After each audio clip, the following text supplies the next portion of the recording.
December 5 புரட்சி தலைவி, தங்க தாரகை, பாரத தாய், பாசத்தாய், இவ்ளோ ஏன் தமிழக மக்களால அம்மானு அன்போடு ஏற்றுக்கொள்ளப்பட்டு கொண்டாடப்பட்ட மறைந்த முன்னாள் முதலமைச்சர் ஜெயலலிதா அவர்களுடைய நினைவு தினம் இன்னைக்கு. பொதுவா சொல்லுவாங்க, காலம் தான் ஒரு தலைவர்களை உருவாக்கும் அப்படின்னு. அப்படி காலத்தால அடையாளம் காணப்பட்ட ஒரு பெண் தலைவர் அப்படின்னே சொல்லலாம்.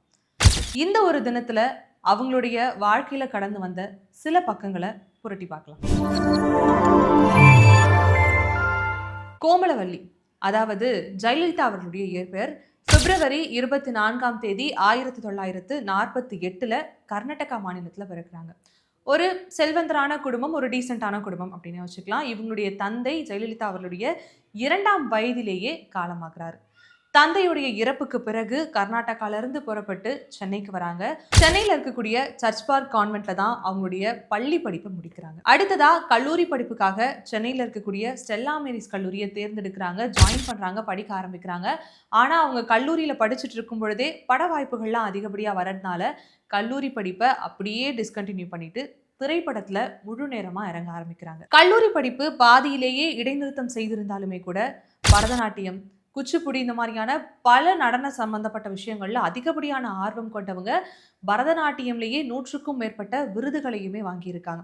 அது மட்டும் இல்லாமல் ரொம்ப ஃப்ளூவெண்ட்டாக பேசக்கூடிய லாங்குவேஜ் அப்படின்னா 6க்கும் மேற்பட்ட லாங்குவேஜ் ஜெயலலிதா அவர்களுக்கு ரொம்ப ஃப்ளூவெண்ட்டாக தெரியும். மற்ற லாங்குவேஜ் எல்லாமே புரிஞ்சுக்கிற அளவுக்கு, கொஞ்சம் பேசுகிற அளவுக்கு தெரியும். இப்படி தான் கையில் எடுக்கக்கூடிய எல்லா விஷயத்துலையுமே ரொம்ப ரொம்ப சிறப்பாக செயல்படக்கூடிய ஜெயலலிதா அவர்கள் 1960ஆம் ஆண்டுல வெண்ணிற ஆடை அப்படிங்கிற திரைப்படத்தின் மூலமா தமிழ் சினிமாக்குள்ள காலடி எடுத்து வைக்கிறாங்க.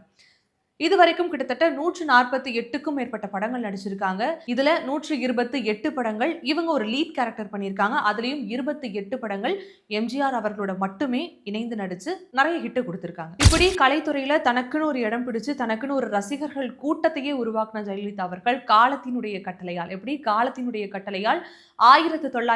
1982ஆம் ஆண்டு சினிமால தொடங்கின அவங்களுடைய பயணத்தை அரசியல் பக்கம் திருப்பி அரசியல்ல முதன்முறையா தன்னுடைய முழு நேர அரசியல்ல குதிச்சாங்க அப்படின்னே சொல்லலாம்.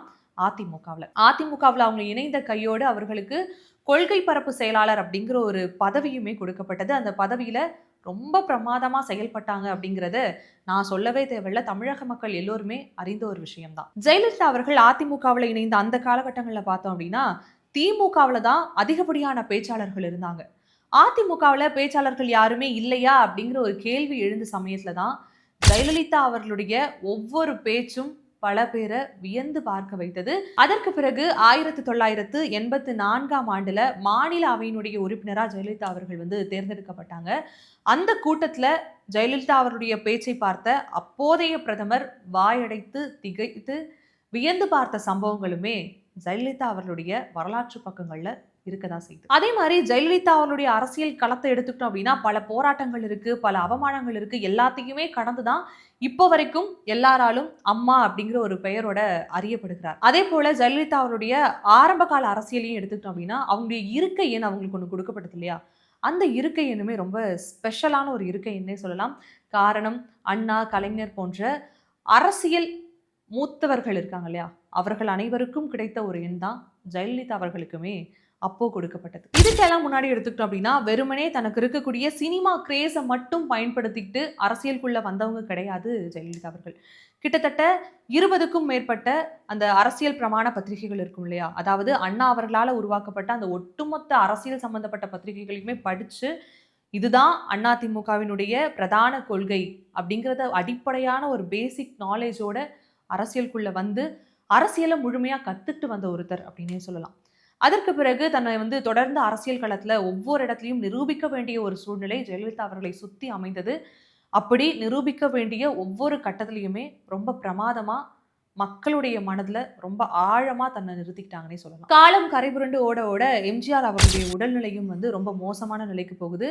கிட்டத்தட்ட இந்த ஒரு விஷயம் வரலாற்றில் அப்படியே யாராலையுமே அழிக்க முடியாதுன்னே சொல்லலாம். காரணம் என்ன அப்படின்னா எம்ஜிஆர் அவர்கள் மருத்துவமனையில அனுமதிக்கப்பட்டிருக்காரு. அந்த நேரத்துல தேர்தலுமே இருக்கு. அந்த தேர்தலை எப்படியாவது வெற்றி பெற வேண்டும் அப்படிங்கிற ஒரு சூழ்நிலையும் இருக்கு. எம்ஜிஆர் மருத்துவமனையில இருக்கும் பொழுது ஜெயலலிதா அவர்களை எப்படியாவது இந்த சமயத்தை பயன்படுத்திட்டு கட்சியிலிருந்து வெளியேற்றிடணும் அப்படின்னு காய் நகர்த்தியவர்கள் எத்தனையோ பேர். ஆனா மருத்துவமனையில படுத்துக்கிட்டே எம்ஜிஆர் அவர்கள் அந்த தேர்தலை வெற்றி பெற்றாரு. அந்த தேர்தலினுடைய வெற்றிக்கு பின்னாடி ஒரு முக்கிய பக்கபலமாக நிற்ந்தது யாரு அப்படின்னு பார்க்க போனா, நிச்சயமா அது ஜெயலலிதா அவர்கள் தான். அப்படியே காலம் கொஞ்சம் நடக்குது. எம்ஜிஆர் அவர்களுடைய மறைவு வருது. இதற்கு பிறகு இந்த கட்சியினுடைய நிலை என்னவா இருக்கும் அப்படிங்கக்கூடிய ஒரு மிகப்பெரிய கேள்வியே இந்த இடத்துல உருவாகுது. கட்சி 2ஆ பிளவுபடுது. எம்ஜிஆர் அவருடைய மனைவியான ஜானகி ஒரு புறமும், ஜெயலலிதா அவர்கள் ஒரு புறமும் நிற்கிறாங்க. அதிமுகவினுடைய சின்னமான இரட்டை இலை ஜானகி அவரிடம் இருக்கு. ஜெயலலிதா ஒரு சேவல் சின்னத்துல தேர்தல்ல இறங்குறாங்க. அதே சமயத்துல எடுத்துக்கிட்டோம்னா ஜானகி அவர்களுக்கு எம்எல்ஏவுடைய ஆதரவுகளும் வந்து ஒரு பெருத்த ஆதரவா தான் இருக்கு. பெரும்பாலான கூட இல்ல, சொற்பமான ஒரு சில ஆதரவாளர்களோட தான் அந்த தேர்தலையுமே களமிறங்கினாங்க ஜெயலலிதா. ஆனா பெருந்தோல்வி ஜானகி அம்மா அவர்களுக்கு.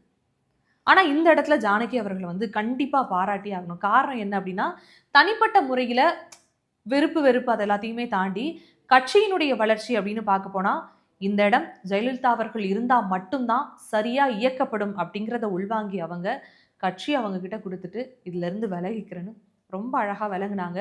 அவங்களுடைய விலகலுக்கு பிறகு ஜெயலலிதா அவர்களுமே கட்சிய தன்னுடைய கைவசம் கொண்டு வந்து ரொம்ப பிரமாதமாவே வழிநடத்தி போனாங்க. கட்சியை டேக் ஓவர் பண்ணதுக்கு அப்புறம் 1989ல போடியநாயக்கனூர் சட்டமன்ற தொகுதியில எம்எல்ஏவா போட்டியிட்டு அங்க வெற்றியும் பெறாங்க. அதற்கு பிறகு 1991 முதல்வர் நாற்காலிக்கான ஒரு போட்டி ரொம்ப தீவிரமா நடைபெற்றது அப்படின்னே சொல்லலாம். அந்த தேர்தல்ல அதிமுக சுமார் 168 தொகுதிகள்ல போட்டியிடுறாங்க. 164 தொகுதியில வெற்றி பெறுறாங்க. ஜெயலலிதா அவர்கள் முதல்வர் அரியணைய பிடிச்சிட்டாங்க 1991 தேர்தல்ல. அரசியலுக்குள்ள வந்ததுக்கு பிறகே தன்னை எப்படியாவது நிலைநிறுத்திக்கணும் அப்படின்னு தொடர்ந்து போராட்டங்கள்ல ஈடுபட்ட வந்த ஜெயலலிதா அவர்கள் முதல்வர் அரியணைய பிடித்ததுக்கு பிறகு மக்களுக்கான நலத்திட்டங்கள்ல எந்த ஒரு பாரபட்சமுமே பார்த்தது கிடையாது.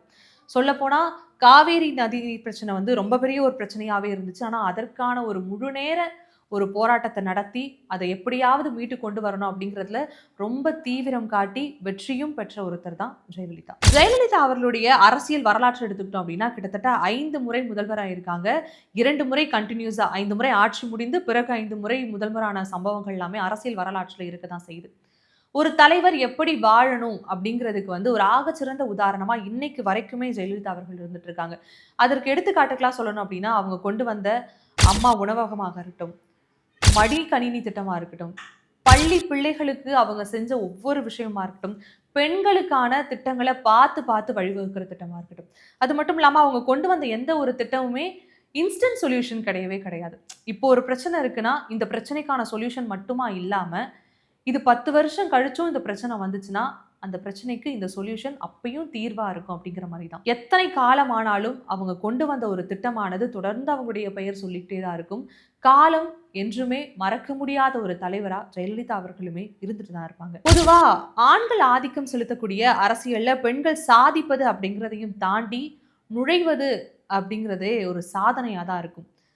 அப்படி ஒரு பெண்ணா அரசியலுக்குள்ள நுழைந்தவங்க பாலியல் சம்பந்தப்பட்டமான பல விமர்சனங்கள் அவர்கள் மீது சுமத்தப்பட்ட போதிலும் தன்னை எப்படியாவது இந்த இடத்துல நிரூபித்து காட்டணும் அப்படிங்கிற ஒரு காலத்தினுடைய கட்டாயம் ஜெயலலிதா அவர்களை தொடர்ந்து வட்டமிட்டே தான் இருந்துச்சு. அப்படி அவங்கள சுத்தி அவங்க மேல போடப்பட்ட எல்லா விமர்சனத்தையும் தகர்த்தெறிந்ததால மட்டும்தான் அவர்கள் மறைந்த பிறகும் இன்றளவும் காலம் அவர்களை அம்மாங்கிற ஒரு அன்பு வார்த்தையோட அழைச்சிட்டு இருக்கு. முன்னாடியே சொன்ன மாதிரி தான் அவங்க இல்ல நோ மோர் அப்படின்னு ஆனாலுமே கூட அவங்க உருவாக்கின திட்டம் அவர்களால பலன் பெற்ற மக்கள் இன்றல்ல என்றும் காலம் தொட்டும் அவருடைய பெயர்களை சொல்லிட்டே இருப்பாங்க.